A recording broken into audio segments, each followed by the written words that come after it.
The Lancers have led for a vast majority, 17 minutes. This game's been tied 1. CBU's had the lead.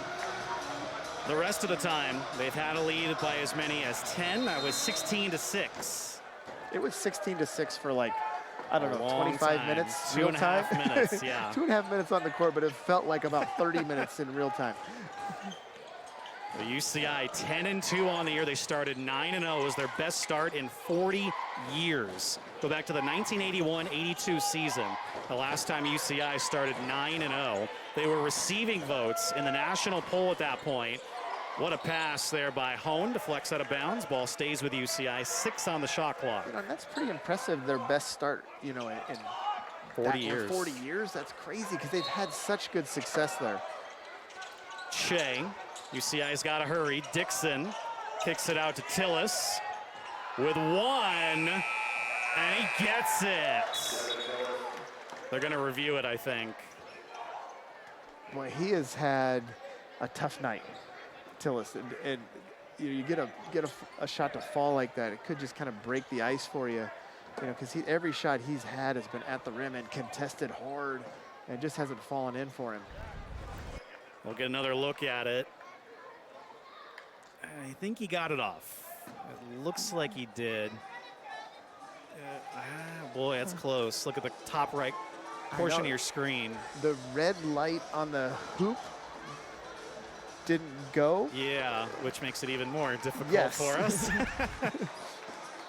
I didn't see anything to take it away. Yeah, I didn't either.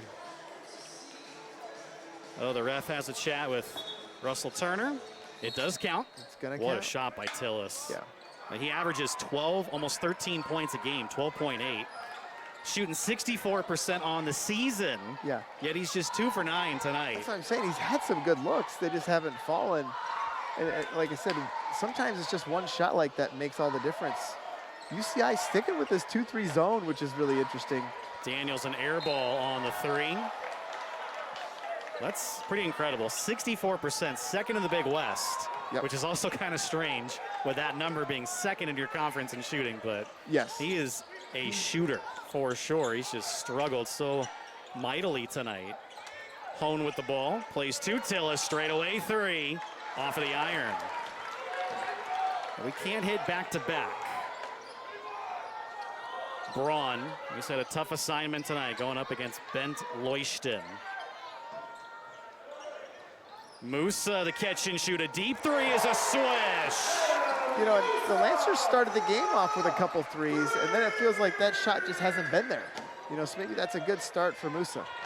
We talked about it on Saturday, just 22% from beyond the arc, but an important one there is Hone's shot as an air ball, and here comes Musa. Musa finds Daniels. And then Silverstein flies in, but ball to UCI. Silverstein is just one of those guys that's just flying to every loose ball, right? He goes in with 2 hands with no regard for human life. Silverstein has 5 rebounds tonight, coming off again a career-high 11 for the Harvard transfer against Jackson State. Che's shot rattles out. That's some tough luck there. Boy, I mean, Irvine just cannot buy a basket. No. Been tough. Braun, his shot's no good. Good defense by Leuchten.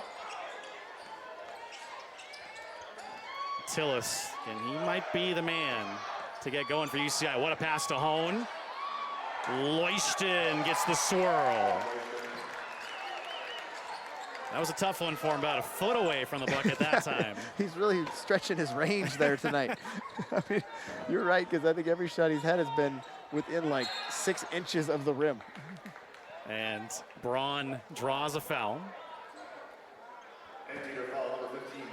It's on Leuchten, his first. Of course, non-shooting foul. Daniels inbounds. Finds Musa. But it just feels like the game is just grinded to a halt. I kind of expected a little energy coming out of the locker room, but it feels like it's gotten slower. But there's a good sign for the Lancers. Coleman getting on the board. Like we said, they need to find that second scorer. He's a great candidate for that. He's played so well as of late. 4 points now for Coleman, coming off that 15-point, 12-rebound game against Jackson State, where he went 5 for 7 from the floor and 5 for 5 from the free throw line. Dixon goes to work on Silverstein. The spinorama shot's good. Nice answer. Jurian Dixon, 6.3 points per game. He's had to start the last 4 games. UCI a little nicked up right now. Coleman out to Musa. That was indecisive. Didn't know what he wanted to do there.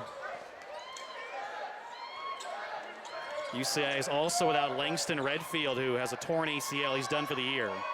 Redfield, it's a tough loss for them. Leuchten, the big step and the buckets. That was some old man basketball right there. Really nice move to the left hand. He's definitely come out to be a little bit more aggressive this half. UCI has hit their last 3 shots. Just a 1-point game.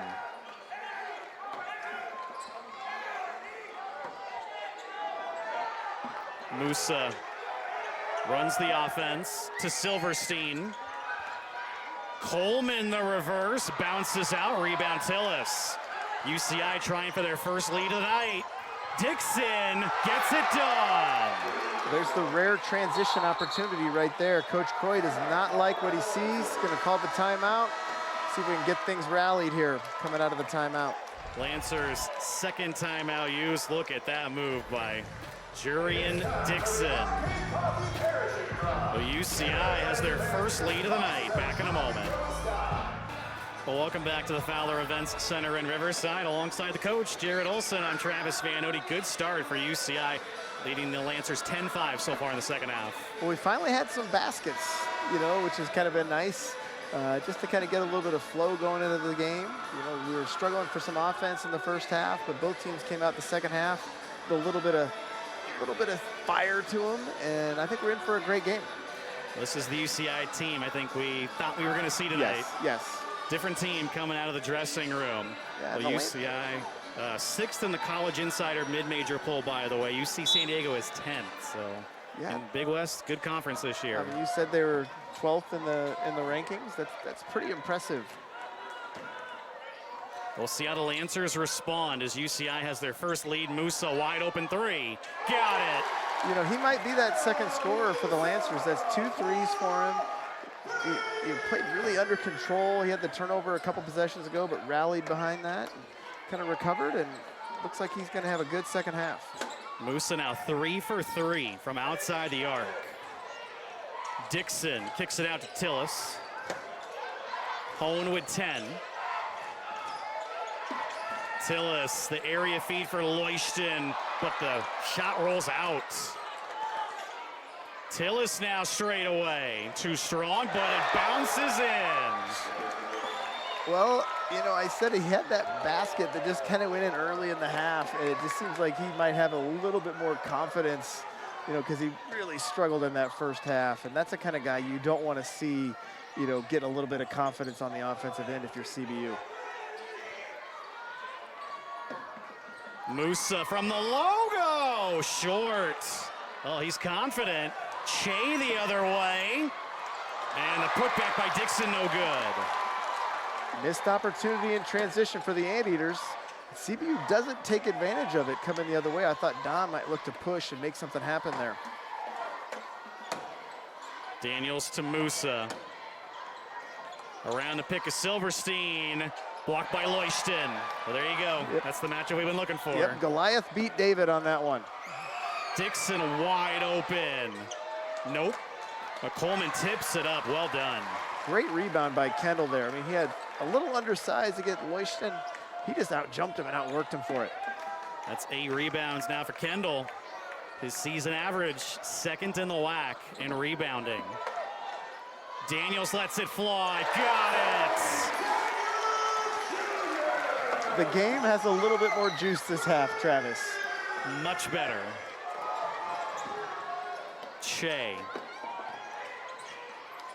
This is some high-level basketball now. Leuchten draws the foul on Coleman. We'll see if the big man can knock the free throws in. We talked about how good of a free throw shooting team UCI is. You know, and neither team really got to the line much in the first half, but as this pace picks up, I think there'll be a lot more free throws, a lot more scoring opportunities for both teams. And Leuchten is 84% from the free throw line. It's pretty good for a 7'1" player. I think a lot of us would take 84% no matter how tall we are. All right, so he'll be at the line when we come back in this 2-point game. With 13-12 to play in the second half, CBU leads it by 2. We got a ball game now, Jared. This has been fun to watch. Yes, definitely the last 7 minutes here since halftime has been a big improvement in terms of those of you that like offense, because both teams came out a little bit more aggressive. We've seen some plays in transition. We've seen some made threes. You know, both teams just kind of look like they've made some good adjustments, and I think we're in for a really good game here. As we step aside, Bent Leuchten drew a foul on Coleman, just his first of the game. Leuchten drops it in. Again, he's 84%. Who doesn't shoot free throws well for UCI? It's remarkable how good they are at this. Well, I wish that I knew the reason why, because my team does not shoot nearly that good, but it's really impressive.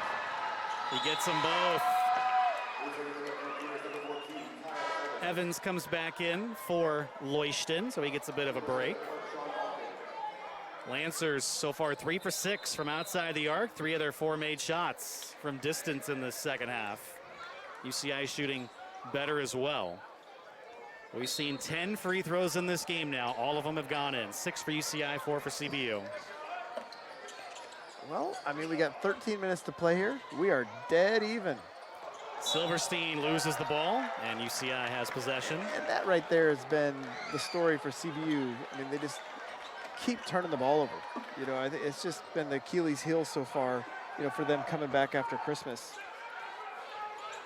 Not what we have seen this entire season for CBU, but they have really struggled in these 2 games now. 14 turnovers. They had 20, which was a season high against Jackson State on Saturday. Ball game tied for the second time. Lee. UCI works it around the perimeter. Dixon back to Lee. 8 to shoot. Ujadu Jalay. Nice pass, and the finish by Akin. That was a great backdoor play right there. Perfect timing. First lead of the game for Irvine? Second. Second lead of the game. Daniels able to just get it across. Got some space and gets the finish. Wait, I mean, it looked like he was just in a whole bunch of trouble at half court there against the trap, and he just found a sliver of space and just attacked the rim and exploded for the layup. Well done by Daniels. Dixon shot defended well by Williams, and Griman, who's back in the game, hands it off to Daniels. Remember, Griman, 6 minutes in the first half. He picked up 2 quick fouls, but Rick Croy puts the big fella out there again. It's him against Evans in deep, and a foul. Ujadu Galay can't believe it. All right, just when the game was moving, we're going to go timeout here with the media under 12, but hopefully we'll find the rhythm when we get back. Well, stay tuned. Tie ball game in Riverside.